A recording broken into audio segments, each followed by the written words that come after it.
তো basic physical quantity এবং তাদের ইউনিট এবং তাদের সিম্বল সম্বন্ধে আজ আমরা জানব। তো মূলত 7টা বেসিক ফিজিক্যাল কোয়ান্টিটি রয়েছে, ঠিক আছে। কী কী? Length, mass, time, electric current, thermodynamic temperature, amount of substance, luminous intensity. এদের একক কী?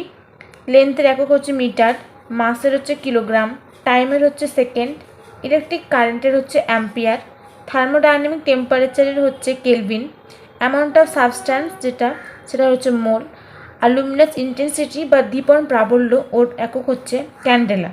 তো এগুলোকে রিপ্রেজেন্ট করা হয় যে সিম্বল দিয়ে, সেটা হচ্ছে লেন্থকে এম, স্মল যে এম সেটাতে রিপ্রেজেন্ট করা হয়।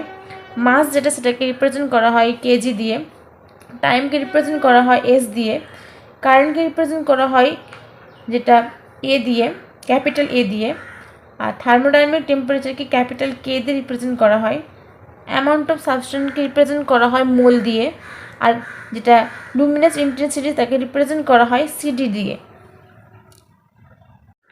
তো এবার দেখব সিগনিফিক্যান্ট ফিগার কাকে বলে এবং কোনগুলো সিগনিফিক্যান্ট ফিগার হবে, এবং সিগনিফিক্যান্ট ফিগারকে আমরা গুণ, যোগ, বিয়োগের ক্ষেত্রে কীভাবে বার করব সেটা আমরা এবার দেখব, ঠিক আছে। তো সিগনিফিক্যান্ট ফিগার কাকে বলে আগে দেখব। Meaningful digit which are known with certainty সম্পূর্ণ মিনিংফুল ডিজিটকে বলা হচ্ছে significant figure. All non zero digit are significant, সমস্ত যে নন জিরো ডিজিট রয়েছে মানে জিরো বাদে সমস্ত যে সংখ্যাগুলো আছে সবগুলোকে সিগনিফিক্যান্ট ফিগারের অন্তর্ভুক্ত। Exact numbers have an infinitive number of significant figure, কোনোটা এক্স্যাক্ট নাম্বার রয়েছে তার কী হবে কি infinitive number of significant figure থাকবে।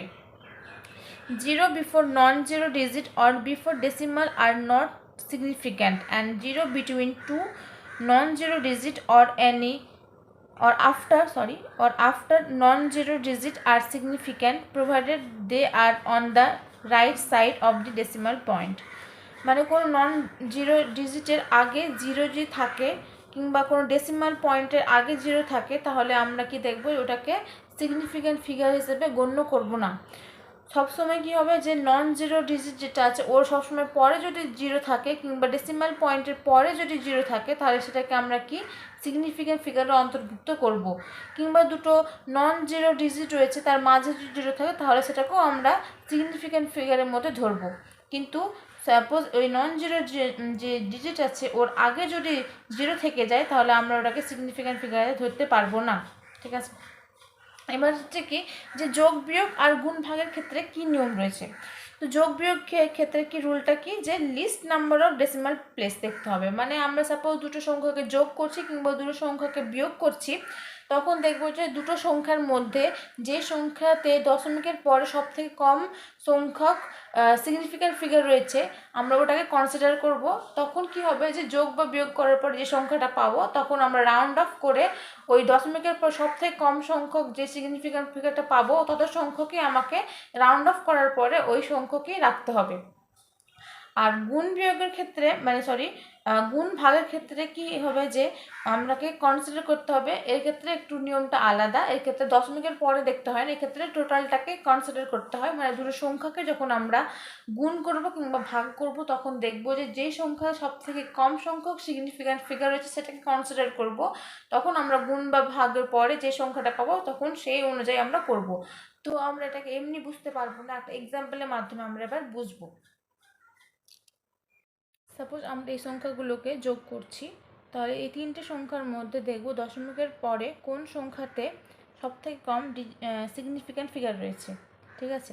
তাহলে ফার্স্ট সংখ্যাতে দেখব যে এখানে দশমিকের পরে দুটো সিগনিফিক্যান্ট ফিগার রয়েছে, আর এখানে কটা দশমিকের পরে চারটে সিগনিফিক্যান্ট ফিগার রয়েছে, আর এখানে দশমিকের পরে একটা সিগনিফিক্যান্ট ফিগার রয়েছে। তার মানে কি যোগ করার পর আমরা যখন এই ভ্যালুটা পেলাম তাহলে দেখব কি যে দশমিকের পরে সবথেকে কম সিগনিফিক্যান্ট ফিগার পেয়েছি আমরা একটা। তার মানে কি আমরা রাউন্ড অফ করার পরে একটা মাত্র সিগনিফিক্যান্ট ফিগার সম্পন্ন দশমিকের পরে একটা মাত্র সিগনিফিক্যান্ট সম্পন্ন সংখ্যাটাকে আমরা রাখবো। গুণের ক্ষেত্রে কি গুণ ভাগের ক্ষেত্রে সেম নিয়ম। তো গুণের ক্ষেত্রে কি করব যে আমরাকে দশমিকের পরের সংখ্যাটাকে দেখতে হবে না, পুরো সংখ্যাটাকে আমরাকে কাউন্ট করতে হবে। তো এখানে দুটো সংখ্যার মধ্যে যদি দেখি আমরা তাহলে দেখব যে এখানে দুটো সিগনিফিক্যান্ট ফিগার রয়েছে আর এখানে তিনটে সিগনিফিক্যান্ট ফিগার রয়েছে। তার মানে কি আমরা যখন গুণ করার পরে যে ভ্যালুটা পাবো তারপরে আমরা রাউন্ড অফ করার পরে দুটো সিগনিফিক্যান্ট ফিগার যুক্ত সম্পন্ন সংখ্যাকে রাখতে হবে। এবার ধরলাম সাপোজ এখানে একটা সংখ্যা দশমিকের পরে 2 আছে, তারপরে 2 আছে, তার মানে কি যে দশমিকের পরে যে 2, এই 2-এর পরে আর 2 আছে, এই 2টা কি যে 5-এর থেকে কম। ঠিক আছে, তার মানে কি আমাকে যখন আমি সাপোজ রাউন্ড অফ করে আমাকে দশমিকের পরে একটা সংখ্যা রাখতে হবে, তখন কি করব আমি এই 2টাকে বাড়াতে পারবো না, এটাকে 2 রেখে দিতে হবে, যেহেতু কি এই যে 2টা 5-এর থেকে কম। কিন্তু যখন আমরা আবার দশমিকের পরে এই সংখ্যার পরের সংখ্যাটা যখন কি 5-এর থেকে বেশি হবে, তখন কি করব যে এই সংখ্যাটার সঙ্গে 1কে আমরা যোগ করে দেব, তখন কি হবে, এটা 6.9 হয়ে যাবে। আবার সাপোজ এরকম আছে 7.851 আছে, তো এখানে কি করব যে যেহেতু 5 আছে, মানে দশমিকের পরে সেটা সংখ্যা পর সাপোজ 5 আছে, 5-এর পরে যদি কোনো জিরো বাদে কোনো সংখ্যা থাকে তখন আমরা কি করব, এখানে কি 1 বাড়াতে পারবো। কিন্তু সাপোজ দশমিকের পরে সংখ্যার পরে 5-এর পরে যে সংখ্যাটা যদি জিরো হয়ে যায়, তখন আমরা এখানে আর 1 বাড়াতে পারবো না, তখন যেটা আছে সেটাকে রেখে দিতে হবে। ঠিক আছে, তো এটা হচ্ছে এর সিগনিফিক্যান্ট ফিগারের এটা ফর্মুলা বা নিয়ম বলতে পারেন।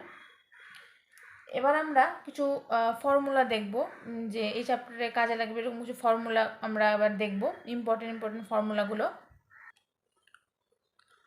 অ্যাটমিক মাস যখন বের করব সেটা সূত্র হচ্ছে কি average mass of an atom by carbon 12 যে মাস আছে into 1/12।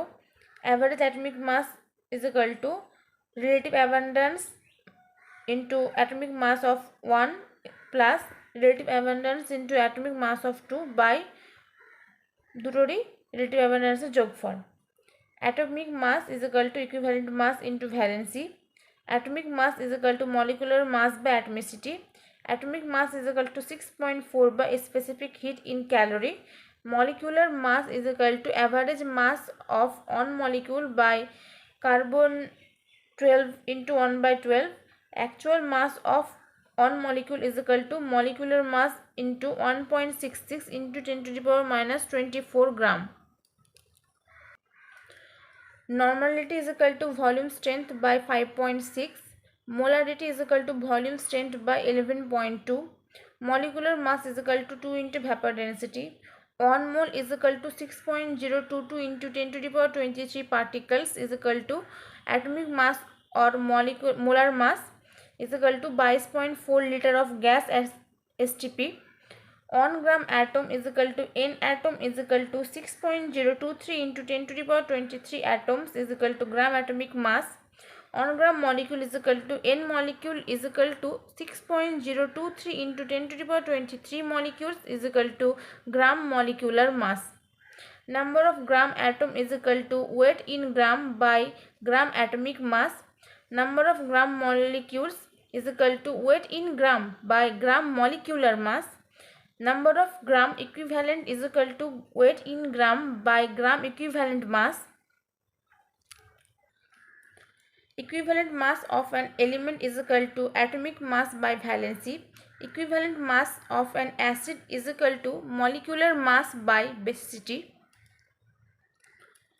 Equivalent mass of a base is equal to molecular mass by acidity. Equivalent mass of a salt is equal to formula mass by total positive or negative charge. Equivalent mass of an oxidizing agent is equal to molecular mass by total change in oxidation number.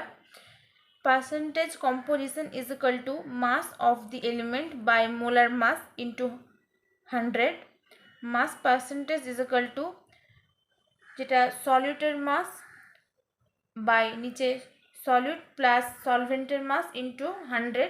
Solid মানে হচ্ছে দ্রাব আর solvent মানে হচ্ছে দ্রাবক, তো উপরে দ্রাবর মাস, নিচে দ্রাব আর দ্রাবক মানে total মিক্সচারের যে মাস ওটা ইন্টু 100 হবে।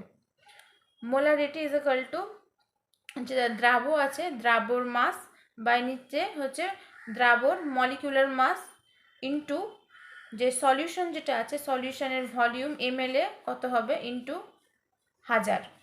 নর্মালিটি মানে হচ্ছে কি যে যেটা দ্রাব আছে ওই দ্রাবর মাস আর নিচে হচ্ছে কি গ্রাম ইকুইভ্যালেন্ট মাস দ্রাবের ইন্টু ওর ভলিউম, যেটা মানে ওর ভলিউম বলতে এখানে সলিউশনের ভলিউম ml ইন্টু 1000। মোলারিটি হচ্ছে কি দ্রাবর যে মাস, আর নিচে হচ্ছে গ্রাম মলিকুলার মাস দ্রাবের, আর হচ্ছে দ্রাবকের ভর গ্রামে, ওপরে 1000 গুণ। মোলারিটি ইজ ইকাল টু যেটা আছে সেটা হচ্ছে যে